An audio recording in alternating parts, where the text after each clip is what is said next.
எல்லோருக்கும் வணக்கம். சேத்துலி அடி வாங்கியாச்சு, சோத்துலி அடி வாங்கியாச்சு அப்படின்ற மாதிரி நிஃப்டி ஆல்ரெடி 10 டேஸ் மூவிங் ஆவரேஜுக்கு கீழே தான் இருக்கு. இன்னைக்கு 25,000க்கு கீழேயும் போய் ட்ரேட் ஆயிட்டு இருக்கு. ஸோ எல்லாருக்குமே தெரியும், மார்க்கெட் கீழே இறங்கும் பொழுது, அது மண்ணுக்கடியில் இருக்கும் பொழுது, கீழேயே போய் கொண்டிருக்கும் பொழுது அது விதைக்கும் காலம். அது எவ்வளவு தூரம் கீழே போகும்னு தெரியாது. ஆனால் எவ்வளவு தூரம் கீழே போறானோ அவ்வளவு தூரத்துக்கு திரும்பி வரக்கூடிய வாய்ப்பு இருக்கு அப்படின்றது எல்லாத்துக்கும் தெரியும். என்ன ஒரு பிரச்சனைனா, மார்க்கெட் இப்பதான் மேல இருந்து லேசா கீழே உழுக ஆரம்பிக்கிறான். அதனால எந்த பக்கமே யாருமே டக்குன்னு இவன் ஒரு 1000-2000 பாயிண்ட் இறங்கிடுவான் அப்படின்னு நிறைய பேர் சொன்னா கூட ஏத்துக்க மாட்டாங்க. அது எப்படின்னா, இந்த பெட்டர் மார்க்ஸ் லைட்ல லைட் எரியும் அப்படின்ற மாதிரி அது எப்படி ஒரே நாள்ல திடீர்னு கீழே உழுகும், அப்படி என்ன காரணம் இருக்கு ஒரே நாள்ல கிராஷ் ஆகிற மாதிரி அப்படின்னு பார்த்துட்டு இருக்கக்கூடிய தகவல் சேகரிக்கக்கூடிய நேரத்தில் இன்னைக்கு எதுக்கு மார்க்கெட் இறங்குச்சு அப்படின்ற ஒரு காரணம் இருக்கு. இன்னைக்கு ஏன் திடீர்னு மார்க்கெட் 160 பாயிண்ட் கீழே இறங்கி 25,000 கீழே போகுது அப்படின்னா, இப்ப Q1 ரிசல்ட் வர ஆரம்பிச்சிருக்கக்கூடிய இந்த காலத்துல பெரிய பெரிய ஆட்கள் டிசிஎஸ், அதுவும் இல்லாமல் இன்னைக்கு ரிலையன்ஸுடைய ரிசல்ட் வரப்போகுது. இவங்களுடைய ரிசல்ட்டுகள்லாம் வரும்பொழுது ஒரு மார்க்கெட்டுக்கு கான்ஃபிடென்ட்டா தர்ற மாதிரி அவங்களுடைய ரிசல்ட்டும் வரல, அவங்களுடைய மேனேஜ்மெண்ட் கமெண்ட்ரியும் வரல. அதே மாதிரி உலகத்தில் பார்த்தீங்கன்னா, இந்த டேரிஃப் போடுவாங்களா இல்லையா அப்படின்ற ஒரு பிரச்சனை போய்கிட்டு இருக்கு. அதில் ட்ரம்ப் அவர்கள் மிகப்பெரிய ஒரு சம்பவத்தை பண்ணியிருக்காரு. அது வீடியோனுடைய நடுவில் நம்ம பார்ப்போம். அது போக ஒரு ஃபுட்பால் விளையாடும் போது சான்ஸ் கிடைச்சதுன்னா ஒரு 4-5 கோல் போட்டால் கூட ஒன்றும் பெருசாக டிஃபரன்ஸ் தெரியாது. அவன் பாட்டுக்கு 50-60 கோல் கிடைக்கிற கேப்ல எல்லாம் போட்டுக்கிட்டே இருந்தான்னா எப்படி அப்படின்ற மாதிரி ஏகப்பட்ட பங்குகள். ஒரு உதாரணத்துக்கு இந்த மாதிரி பிஎஸ்சி லிமிடெட்னு எடுத்துக்கோங்களேன், இறங்குறது ஒரு 30-40%, ஏறுறது 100% அப்படின்ற மாதிரி. இப்ப கூட இந்த 2025 மார்ச் சமயத்துல பர்சன்டேஜ் கணக்கில் பாருங்க, 1200 ரூபாய் அப்படின்னு வந்ததுக்கு அப்புறம் 3000 ரூபாய் வரைக்கும் போன மாதிரி காமிச்சிருக்கான். இப்படி பல பங்குகளும் ஒரு 3 மாசத்துக்குள்ள, ஏப்பா உனக்கு ஒரு சான்ஸ் கிடைச்சதுன்னா அதுக்கு நீ இப்படியா 3 மாசத்துலயே இப்படி லாபம் பண்ணுவீங்க அப்படின்ற மாதிரி 3 மாசத்துக்குள்ள பல்வேறு பங்குகள் 50% இருந்து 100% என்பது ஏறிடுச்சு. அதனால இப்ப Q1 ரிசல்ட் சப்போர்ட் பண்ணாதனால வேல்யூவேஷன் கொஞ்சம் அதிகமா தெரியுது அப்படின்ற மாதிரி இருக்கு. அதே மாதிரி ஃபாரினர்ஸும் செல்லிங் பண்ணிக்கிட்டு இருக்காங்க. இத்தனை தகவல்கள் இருக்கு. இன்னைக்கு மார்க்கெட் என்பது இறங்கி இருக்கு. இதே மாதிரி பெரிய அளவுல ஒரு 2000-3000-4000 பாயிண்ட்ல நிப்டி பழையபடி இறங்குமா, 4-5 மாதங்களுக்கு முன்னாடி இறங்குமான்னா அதுக்கு ஏத்த மாதிரி தொடர்ந்து தகவல்கள் வந்தாதான் தெரியும். இதுல இன்னொரு கூத்து கேளுங்க, இன்னைக்கு வெள்ளிக்கிழமை, அதுலயும் ஆடி முதல் வெள்ளி. ஆடி வந்தாவே ஒரு ஆட்டம் ஆடிரும் அப்படின்ற மாதிரி. அது என்ன, போன வருஷம் கொஞ்சம் சுமாரா அப்படித்தான் இருந்தது. ஸோ இந்த ஆடி வெள்ளிக்கிழமை என்று பொதுவாகவே நம்மளுடைய மார்க்கெட்ல ஃப்ரைடே ஃபீவர், வெள்ளிக்கிழமையானா அவனை ஒரு கீழே ஒரு குத்தி விடு அப்படின்ற மாதிரி ஒரு பிரச்சனை ஓடிக்கிட்டு இருக்கு. அதுக்கு தகுந்த மாதிரி இன்னைக்கு ஒரு கோ இன்சிடென்ஸ் அப்படின்றது ஆயிடுச்சு. வெள்ளிக்கிழமை அன்னைக்கு 165 பாயிண்ட் பிடிச்சி இறக்கி விட்டு 25,000க்கு கீழே தற்போது நிப்டி ட்ரேட் ஆகி கொண்டிருந்தது. ஸோ இப்போ இந்த ஸ்டாக் மார்க்கெட்டினுடைய கேம் எல்லாத்துக்குமே தெரிஞ்சிருச்சு.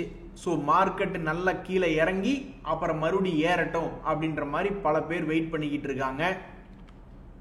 நண்பர்களே, நேத்தே மிக முக்கியமான ரிசல்ட்டுகள் வர்ற சமயத்தில் இன்னைக்கு என்ன முடிவு அப்படின்னு பார்த்தீங்கன்னா, நம்மளை போட்டு தள்ளினது யாருன்னா இந்த ஆக்சிஸ் பேங்கினுடைய ரிசல்ட் தான். ஸோ மார்க்கெட்டில் ஆக்சிஸ் பேங்கினுடைய ரிசல்ட் என்பது மார்க்கெட்டை என்ஜாய் பண்ணுற மாதிரி, செலிப்ரேட் பண்ணுற மாதிரி இல்லை. அதனால அந்த ஆக்சிஸ் பேங்க் ஒரு 33 பாயிண்ட் கீழே இறக்கி, அவங்க கூட சேர்த்து இன்னும் 2-3 பேங்குகள் அது ஒரு 60 பாயிண்ட் பக்கம் இறக்கி, மொத்தமா பேங்குகள் மட்டுமே 100 பாயிண்ட்டுக்கு மேல. நிப்டி மொத்தம் இறங்கி இருக்கிறதே 167 பாயிண்ட் தான்.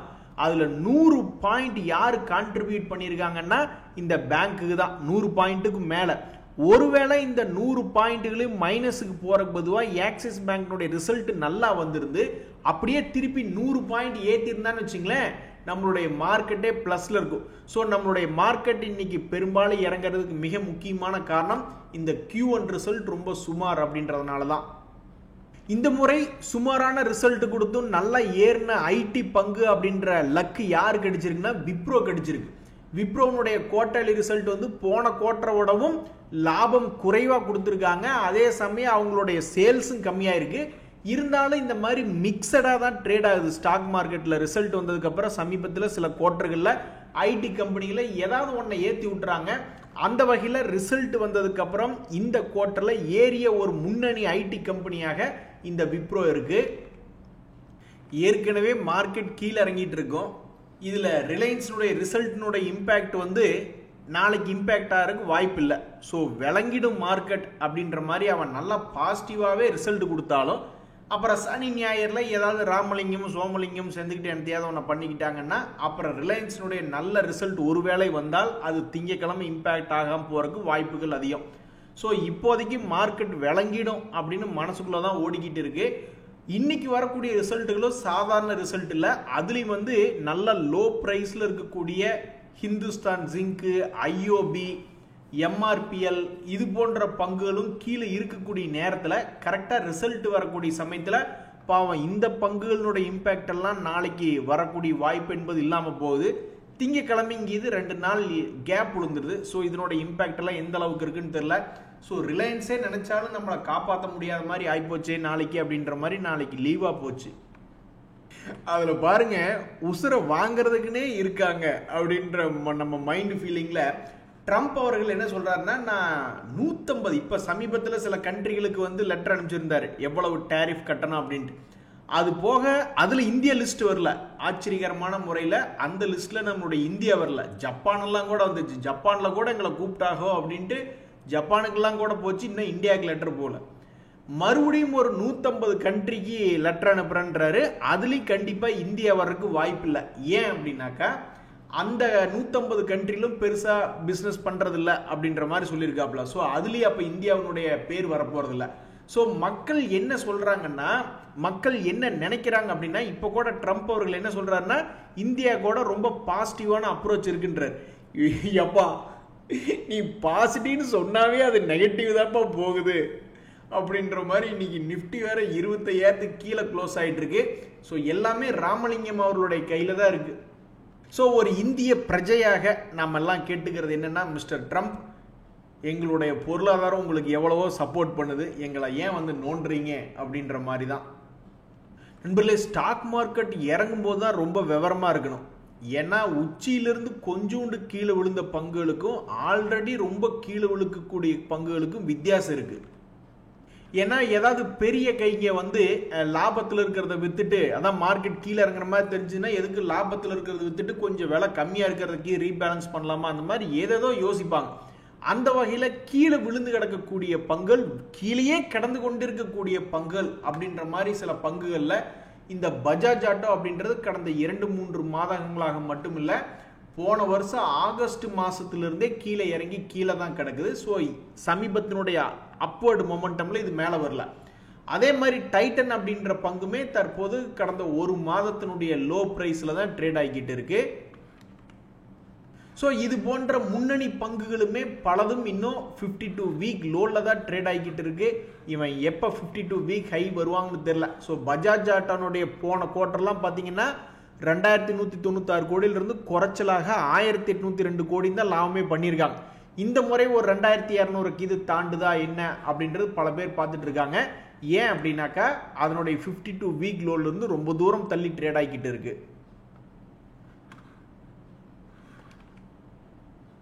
நண்பர்களே, ரொம்பவுமே இம்பார்ட்டண்ட்டான ஒரு நியூஸ். அதாவது ஹெச்ஜிஎஸ் அப்படின்ற பங்கு நேற்று 11% ஏறிச்சு. நல்ல வேலை, இல்லைன்னா என்னுடைய போர்ட்ஃபோலியோ நேத்தே மைனஸில் தான் க்ளோஸ் ஆயிருக்குன்னு ஒரு நண்பர் சொல்கிறார். அந்த ஹெச்ஜிஎஸ் அப்படின்றது வந்து ஹிந்துஜா குளோபல் சொல்யூஷன்ஸ் அப்படின்ற பங்கு இன்னைக்கு இறங்கி இருக்கிற மார்க்கெட்லையும் ப்ளஸில் தான் ட்ரேட் ஆகிட்டு இருக்கு. அது தற்போது மிகவும் கீழே இறங்கி ஆல்மோஸ்ட் 70% மேலே கீழே இறங்கி இப்போ தற்போது 40% என்பது ஏறி இருக்கான். இதுக்கு முன்னாடியும் இதே மாதிரி ஒரு 50% மேலே இறங்கி ஒரு 35% வரைக்கும் மேலே ஏறினா 2 முறை இந்த மாதிரி பண்ணியிருக்கான்னு வச்சிங்களேன். அதுக்கு முன்னாடி ஒரு முறை 2022 800 வரைக்கும் போயிட்டு மறுபடியும் காப்பாற்றி விட்டுருக்கான். ஆனால் அதுக்கப்புறம் தொடர்ந்து 2-3 வருடமாக காப்பாற்றல. இப்போ இதில் என்ன ஒரு சம்பவம் அப்படின்னு பார்த்தீங்கன்னா, இந்த ஹிந்துஜா குளோபல் சொல்யூஷன்ஸ் அப்படின்றவங்களுடைய ப்ரொமோட்டர் பார்த்தீங்கன்னா ஹிந்துஜா குரூப்பாக இருக்குது. உங்களுக்கு ஞாபகம் இருக்கா, இண்டஸ்இண்ட் பேங்க்னு ஒரு குரூப், ஒரு பங்கு, அந்த பங்குனுடைய ப்ரொமோட்டர் குரூப்ல பாத்தீங்கன்னா இண்டஸ்இண்ட் இன்டர்நேஷனல் அப்படின்றது யார் வச்சிருக்காங்கன்னா அதுவும் ஹிந்துஜா குரூப்ல இருக்கு. இந்த இண்டஸ்இண்ட் பேங்க் அப்படின்றது திடீர்னு தர ரேட்டு கீழே விழுந்துட்டான். ஒரு 1000 ரூபாய் ரேஞ்சில் ட்ரேட் ஆகிட்டு இருந்தோம், குப்புனு கீழே விழுந்துட்டான். ஏன்னா அது ஏதோ டெரிவேட்டிவ்ஸ் எம்டிஎம் ஏதோ கணக்கு வழக்கு கரெக்டாக எழுத தெரியல, அது ஏதோ தப்பாக எழுதி வச்சுட்டாங்க அப்படின்னு ஏதோ ஒரு பிரச்சனை வந்து மிகப்பெரிய ஒரு வீழ்ச்சி. இப்போ இந்த நண்பர் வந்து சந்தோஷப்படுறாரு, ஹெச்ஜிஎஸ் எப்படியோ ஒரு வழியா நேற்று மேல் நோக்கி ஏறி இருக்கான், ஆண்டவா இப்படி 2-3 வருஷமா கீழே வச்சிருக்கி, ஏதாவது தூக்கி விடப்பா அப்படின்னு சொல்லி கொண்டு இருக்கக்கூடிய நேரத்தில் இந்த பங்கு உங்களுக்கு தெரியாது இல்லை, ஏதாவது ஒரு பங்கு கீழிருந்து மேலே வரணும்னா அவனுடைய ஃபர்ஸ்ட் செக் பாக்ஸ் அவன் லாபம் செய்யக்கூடிய கம்பெனியா அப்படின்ற மாதிரி நம்ம போய் பார்க்கணும்னு வச்சுங்களேன். இந்த ஹெச்ஜிஎஸ் அப்படின்ற பங்கு 1.25% டிவிடெண்ட் கொடுத்து கொண்டு இருக்கக்கூடிய பங்கு. அதே சமயம் அவனுடைய லாபம் என்பது இதுக்கு முன்னாடியெல்லாம் 50 கோடி 200 கோடி லாபம் காமிச்சுக்கிட்டு இருந்தவன் இப்போ சமீபத்தில் 1 கோடி நஷ்டம், 8 கோடி நஷ்டம், 50 கோடி நஷ்டம் இருக்கான். ஏப்பா உனக்கு என்னப்பா பிரச்சனை, மேலே லாபம் தானே நீ பண்ணிக்கிட்டு இருக்க அப்படின்னா அது ஏதோ டெப்ரிசியேஷன் சொல்லி அதில் ஒரு 130 கோடி 100 கோடி அப்படின்னு ஒவ்வொரு குவார்டர்லையும் எழுதிக்கிட்டே இருக்காங்க. இந்த கம்பெனி 1161 கோடி தான் இதனுடைய மொத்த சேல்ஸ் அப்படின்னு பண்ணக்கூடிய கம்பெனி. இந்த கம்பெனி எந்த துறையில் இருக்குன்னா இந்த பிசினஸ் ப்ராசஸ் மேனேஜ்மெண்ட் பிபிஎம் போன்றதுல இருக்கு. இதுல இந்த ஃபர்ஸ்ட் சோர்ஸ் சொல்யூஷன்ஸ் ஒரு கம்பெனி, இதுவும் வந்து பிபிஎம் அப்படின்ற இண்டஸ்ட்ரியில தான் இருக்கு. இந்த பங்கு கடந்த ஒரு வருஷத்துல ஒரு முறை இறங்கி மேல் நோக்கி ஏறி வந்தான், 2வது முறை இறங்கி மேல் நோக்கி வந்தான். இதுக்கு மிக முக்கியமான காரணமாக அவன் லாபம் செய்யக்கூடிய கம்பெனியா இருக்கான். இதே இண்டஸ்ட்ரியில தான் கிட்டத்தட்ட இருக்கா, அவன் லாபம் செய்யக்கூடிய கம்பெனியா இருக்கா. அந்த கம்பெனியோட இன்னும் 1000 கோடி அதிகமா பிசினஸ் பண்ணிக்கிட்டு இருக்கான். இந்த ஹிந்துஜா குளோபல் அப்படின்றதுடைய குவார்டர்லி ரிசல்ட் அப்படின்றது 1000 கோடியா இருக்கு சேல்ஸ் எல்லாம் பார்க்கல. பட் எஃப்எஸ்எல் சேல்ஸ் 2000 கோடியா இருக்கு. ஆனா அவங்களே டிப்ரிசியேஷன்லாம் வந்து 80 கோடி 90 கோடி 70 கோடி அப்படின்ற மாதிரி தான் ரிப்போர்ட் பண்ணிக்கிட்டு இருக்காங்க. ஆனா இந்த ஹிந்துஜா நஷ்டத்துல இருக்கு அப்படின்றதுக்கு மிக முக்கியமான காரணம் அவங்களுடைய டெப்ரிசியேஷன்ல 130 கோடி 120 கோடி போட்டுக்கிட்டு இருக்காங்க. ஒருவேளை இதுல பாதியாக வெறும் 50 கோடி தான் டெப்ரிசியேஷன், இந்த பங்கெல்லாம் கடந்த 2-3 குவார்டர்லாக லாபத்துல தான் ட்ரேட் ஆகிட்டு இருந்திருக்கணும். ஏற்கனவே இந்த குரூப்ல ஒரு பங்கு இண்டஸ்இண்ட் பேங்க், அது ஏதோ கணக்கு வழக்கில் ஏதோ பிரச்சனைன்னு சொல்லி அதை இறக்கி விட்டாங்க. இந்த ஹிந்துஜால இதெல்லாம் ஏதாவது ஒரு சார்ட்டர்ட் அக்கௌண்ட்டை போய் அவர்கிட்ட அப்பாயின்மெண்ட் கொடுத்தாருன்னா அவர்கிட்ட போய் கேட்டால் தான் தெரியும். ஏங்க இந்த மாதிரி ஏதாவது ஒரு துறைக்குன்னு ஒரு பிபிஎம்னு ஒரு துறை இருக்குன்னு வச்சிங்களேன், அல்லது ப்ரொடக்ஷன் ஒரு மேனுஃபேக்சரிங் பண்ணுறது ஒரு துறை இருக்கு, அவங்க எவ்வளவு டிப்ரிசியேஷன் எழுதலாம், இவங்க எவ்வளவு டிப்ரிசியேஷன் எழுதலாம், அதெல்லாம் ஏதாவது ரூல்ஸ் இருக்கு அப்படின்ற மாதிரி பெரிய பெரிய சார்ட்டர்ட் அக்கௌண்ட்ட போய் ஒரு அப்பாயின்மெண்ட் வாங்கி கேட்டோம்னா தான் நம்மளுக்கு தெரியும். ஸோ இப்போதைக்கு ஒரு நண்பர் வந்து சந்தோஷப்படுறாரு. இதே மாதிரி எத்தனையோ பேர் வந்து பல லட்சம் பேர் பல கோடி பேர் உச்சியில வாங்கி 2-3 வருஷமா லாக் ஆகி வந்திருப்பாங்க. அவங்களையும் இந்த பங்கு மேல் நோக்கி ஏறி காப்பாற்றி விட்டுச்சுன்னா ரொம்ப சந்தோஷமா தான் இருக்கும். ஸோ வரக்கூடிய ரிசல்ட்டுகளில் மிக முக்கியமான கம்பெனிகள் ஏதாவது ரிசல்ட்டுக்கு ரொம்ப ஆர்வமாக இருக்காங்கன்னா அதில் இந்த ஹிந்துஜா குளோபல் சொல்யூஷன் அப்படின்ற பங்கு ஒன்று. ஏன்னா அது கடந்த ஒரு வருடத்தினுடைய 52 வீக் லோவில் ட்ரேட் ஆகி கொண்டிருக்கிறது. ஏதோ ஒரு காரணத்தினால இந்த 2025 நேற்று நடந்ததுதான் முந்தா நேற்று நடந்ததான் மிகப்பெரிய ஒரு வால்யூமாக இருக்கு. இனி அவன் 600லேருந்து கீழே 400 போகிறானா இல்லை மறுபடியும் 600லேருந்து மேலே போகிறானா அப்படின்றது கடவுளுக்கே வெளிச்சம். ஒரு நண்பருக்கு குறும்பு பார்த்தீங்களா, இந்த ஆர்இசி நாராயண ஹிருதால இவர் வாங்கினதுக்கு அப்புறம் பெட்ஷீட் போட்டு தூங்குகிறது அப்படின்றாரு. இந்த ஆர்இசி லிமிடெட் சொன்னா கூட பரவாயில்ல, அவர் எங்க வாங்கினாருன்னு தெரியல, அது ஒரு 8 மாசமா அது பாட்டுக்கு தூங்கிக்கிட்டு இருக்கு. இந்த நாராயண ஹிருதாலே இப்பதான் ஒரு 4-5 நாள் அவன் பாட்டுக்கு இறங்கிக்கிட்டு இருக்கான். அதுக்கு முன்னாடி அவன் நல்லா தான் இருந்தான். ஆனா அதுக்கே இந்த நண்பர் வந்து பெட்ஷீட் போட்டு தூங்குதுங்கிறாரு. ஒருவேளை மார்க்கெட் 25,000க்கு கீழேயே இருந்து ஒரு சிறிய சந்தோஷம் கூட கிடைக்கல, நிஃப்டி 10 days மூவிங் ஆவரேஜுக்கு மேல கூட இல்ல அப்படிங்கும்போது கொஞ்சம் கூட சந்தோஷம் இல்லைன்னா அப்ப இவர் என்ன மனநிலைமைக்கு போவார்னே தெரியலையே. மனசை திடப்படுத்திக்கடா கரிகாலா அப்படின்ற மாதிரி தான் இனி மார்க்கெட்ல பல பேர் ஏன்னா இந்த விளையாட்டு எல்லாத்துக்குமே தெரியும். ஸ்டாக் மார்க்கெட் வந்து 10 days மூவிங் ஆவரேஜ் கீழே இருக்கு. மிக முக்கியமான சமீபத்தினுடைய ஹை 25,000க்கு கீழே தான் இருக்குன்னா அது இனி எத்தனை நாள் நம்மளை போட்டு பாடா படுத்தி அப்புறம் திருப்பி சந்தோஷம் கொடுக்க போறான்னு தெரியல. அது அடுத்த வாரமே ரிலையன்ஸ்னால நடக்குதா இல்ல இன்னும் எத்தனை நாள். ஆனா ஒண்ணுங்க, கீழே எவ்வளவுக்கு எவ்வளவு கீழே போதோ அவ்வளவுக்கு அவ்வளவு அது சம்பாரிச்சு கொடுக்கறதுக்கு தான் அப்படின்றது ஒரு இந்த ஹெச்ஜிஎஸ்ல கூட பாத்தீங்கல்ல, அவன் 70% பக்கம் கீழே இறங்கி அப்புறம் 40% இறங்கியிருக்கான். ஸோ எவ்வளவுக்கு எவ்வளவு பெருசா கீழே இறங்குதோ அவ்வளவுக்கு அவ்வளவு பெருசா வாலட்டிலிட்டி காமிப்பாங்க அப்படின்றதான் தற்போதைய உதாரணமா இருக்கு. அதுக்கு ஸ்டாக் மார்க்கெட் ஒரு 6 மாதம் கூட நீ அடுத்து வரக்கூடிய 6 மாதத்தில் நீட்டிப்படுத்தாலும் ஆச்சரியப்படுறதுக்கு இல்லை. ஸோ அவன் எப்போ மேலே வர்றானோ அப்போ தான் சந்தோஷம். அட ஏங்க இப்படி பண்ணுறீங்க, நீங்கள் சும்மா இருக்க மாட்டீங்களா அப்படின்னு ஒரு நண்பர் வந்து, ஏன் இந்த தாமஸ் குக் 10 நாளாக ஏறிக்கிட்டு இருக்கான், அவன் நிற்க மாட்டானா அப்படின்ற மாதிரி யோசிச்சுட்டு இருக்காரு. அந்த தாமஸ் குக்கே பாவம் 300 ரூபா ரேஞ்சிலிருந்து கீழே 100 ரூபா வரைக்கும் போயிட்டு இப்போ தான் ஒரு 177 கொஞ்சம் மேல் நோக்கி ஏறி வந்திருக்கு. அதுக்குள்ளேயே நம்ம நண்பர் என்ன நினைக்கிறாருன்னா, இவன் ஏன் ஏறிக்கிட்டு இருக்கான் அப்படின்ற மாதிரி நினைக்கிறாரு. இந்த பங்கு வந்து இது வரைக்கும் சேல்ஸ் அப்படின்ற வகையில் பார்த்தீங்கன்னா இவன் இருக்கக்கூடிய ஏரியாவில் இந்த பங்கு இருக்கக்கூடிய இந்த டிராவல் ரிலேட்டடாக இருக்கக்கூடிய சர்வீசஸ் கொடுக்கக்கூடிய செக்டரில் இது ஓரளவுக்கு நல்ல பெரிய பங்காக ஆல்மோஸ்ட் 2000 கோடி பிஸ்னஸ் பண்ணுறதா இருக்குது. இதே ஏரியாவில் இருக்கக்கூடிய அந்த ஈஸி ட்ரிப் பிளானர்ஸ் இருக்குது பார்த்தீங்களா, அதுவும் கிட்டத்தட்ட டிராவல் ரிலேட்டடான ப்ராடக்ட்ஸ் அந்த செக்டரில் தான் இருக்குது. இதனுடைய சேல்ஸ் எல்லாம் பார்த்தீங்கன்னா வெறும் 139 கோடி தான். அப்போ பாருங்கள் தாமஸ் குக் எவ்வளோ பெரிய கம்பெனி இவங்க 2 பேர்த்தோட கம்பேர் பண்ணிடல. ஸோ பல பேர் இந்த தாமஸ் குக் ஆகட்டும், இந்த ஈஸி ட்ரிப் பிளானர்ஸ் ஆகட்டும், இது போன்ற பங்குகள்லாம் எப்படா மேலே வரும்னு காத்துக்கிட்டு இருக்காங்க. நம்ம நண்பருக்கு 10 நாட்கள் அது ஏறினதே வந்து அவருக்கு ஏன் அப்படின்னா, அதான் நம்ம ஃபர்ஸ்ட் இதில் பார்த்தோம் பார்த்தீங்களா, இந்த வேல்யூவேஷன் அப்படின்றது பல பேர்த்துக்கு அது 10 ரூபாயிலிருந்து ஒரு 1 ரூபா 2 ரூபா ஏறினா போதும் அப்படின்ற மாதிரி, அப்புறம் கீழே வரட்டும் அப்படின்ற மாதிரி தான் இருக்காங்க. ஏன்னா ஸ்டாக் மார்க்கெட் கொஞ்சம் ஏறினாவே அவங்களுக்கெல்லாம் வேல்யூவேஷன் அதிகமாயிடுச்சு அப்படின்ற மாதிரி தோணுது போல. அது கரெக்டான விஷயம்தான். இறங்கி ஏறினா தானே அப்புறம் மார்க்கெட்டு மேலேயே போய்கிட்டு இருந்தால் அப்புறம் எல்லாத்துக்குமே பயம் வந்துடும். நன்றி, வணக்கம்.